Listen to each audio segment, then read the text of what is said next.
Imagine a clash across centuries. The year is long past, but the battlefield is alive again. 5,000 Maya warriors, painted in war colors, armed with obsidian blades, spears, and bows, face an enemy they could never have dreamed of. 5 M1A2 SEPv3 Abrams tanks, armored beasts of steel, armed with cannons, machine guns, and decades of engineering. This is not history. This is not fantasy. This is the question. What if 5,000 Maya warriors faced 5 M1A2 Abrams tanks? Who would win?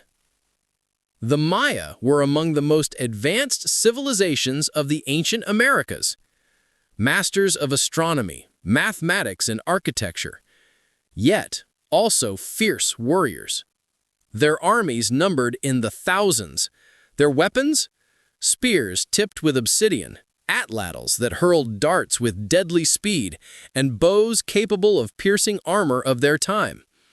They fought with discipline, courage, and ritual, painting their bodies, shouting war chants to terrify their enemies.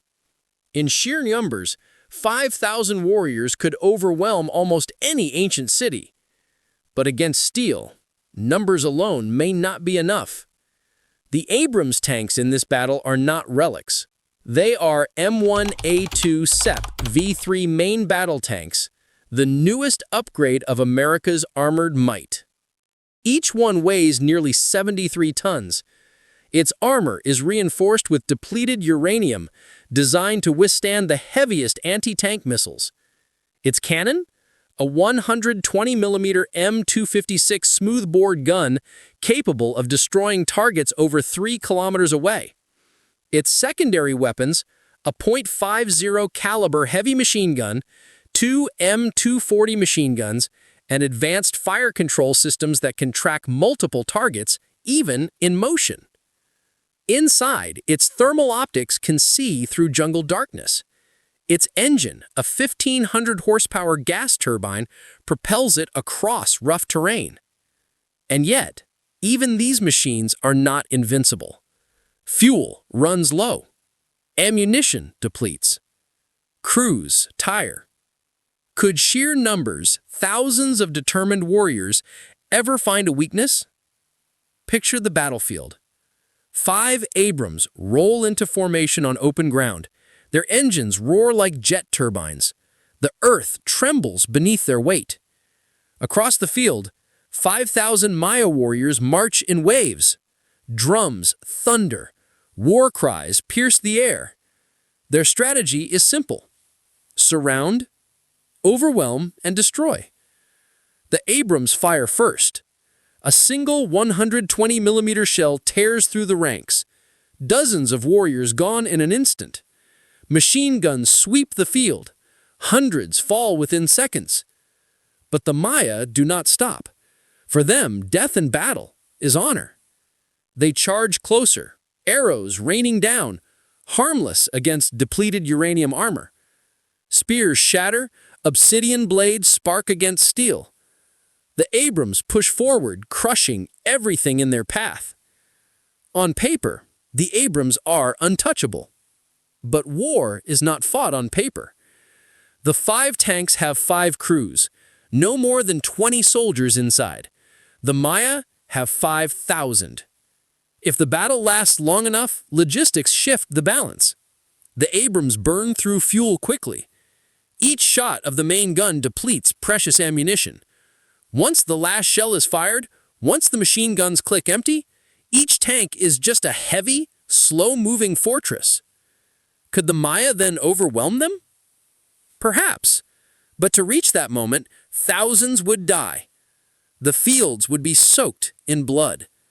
And even then, disabling an Abrams without modern weapons would require fire, traps, or sheer desperation, swarming it, climbing it, suffocating its crew.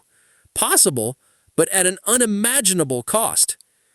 The Maya never fought tanks, but they did face enemies with iron weapons and horses, Spanish conquistadors in the 16th century. Though the Spanish numbered only in the hundreds, their steel armor, firearms, and cavalry shattered entire Maya armies. The imbalance of technology was decisive. The Maya fought bravely. They resisted for centuries.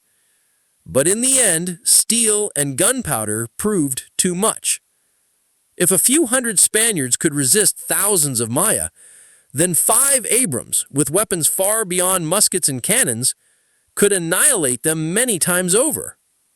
Let us walk through the likely chain of events, not hours, but days, for this battle would not end quickly.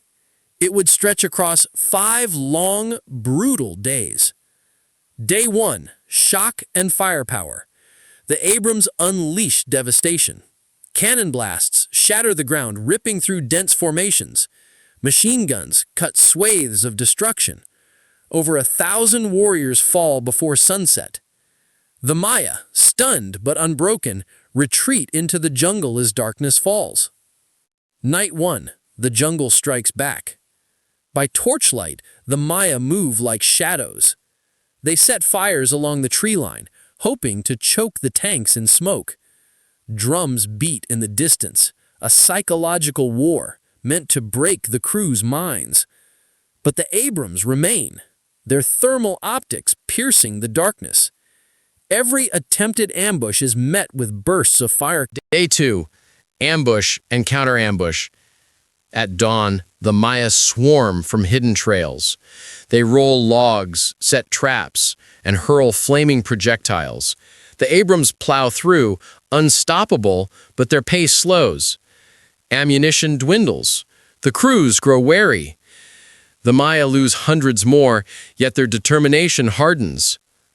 Night 2, harassment and fear.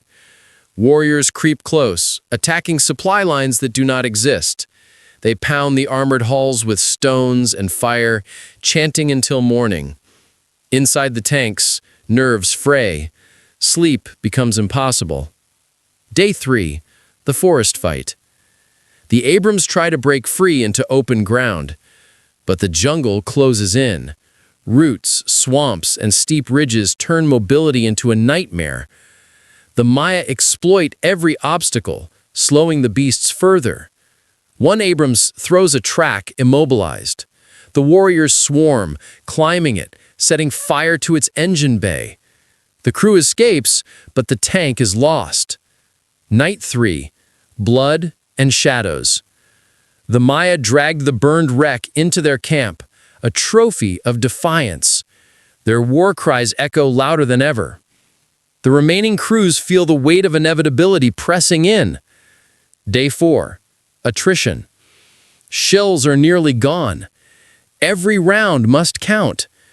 The Maya learn to scatter to avoid clustered kills. Still, hundreds die as the Abrams cling to survival. But now, for every blast, more warriors reach closer with fire and ropes. Night 4, desperation. The Abrams, surrounded, fire tracers into the dark.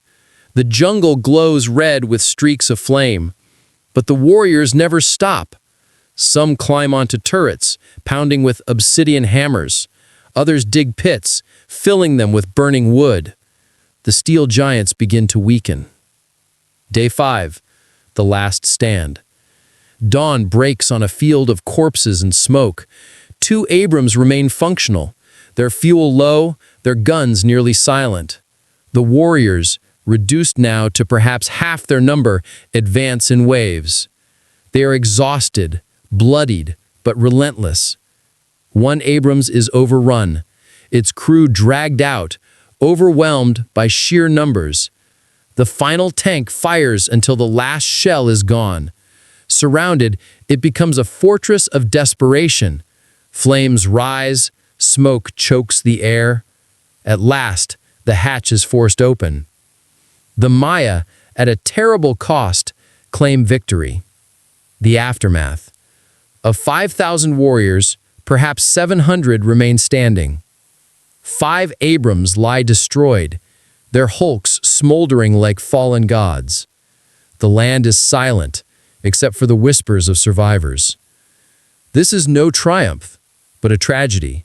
A victory so costly, it might as well be defeat. Yet for the Maya, it would become legend. A story told for centuries of how men of flesh dared to bring down machines of steel. Conclusion. The bigger picture.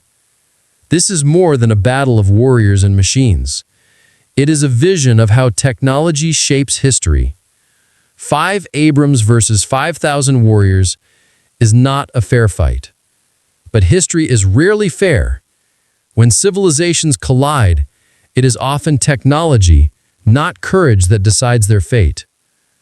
So ask yourself, if 5,000 Maya warriors could challenge Abrams' tanks, what does that tell us about the power of human will and the limits of machines? And more importantly, what if next time the roles were reversed? What if the future met us on the battlefield of today?